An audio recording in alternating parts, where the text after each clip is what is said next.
हज़रत सल्लल्लाहु अलैहि वसल्लम ने फरमाया, दरख्तों में एक दरख्त ऐसा है कि उसके पत्ते नहीं झड़ते और मुसलमान की मिसाल उसी दरख्त की सी है।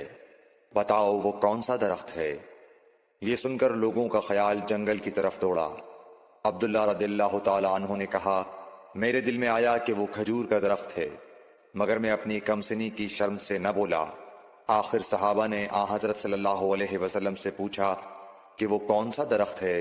आपने फरमाया, वो खजूर का दरख्त है। Like, share and subscribe for more videos.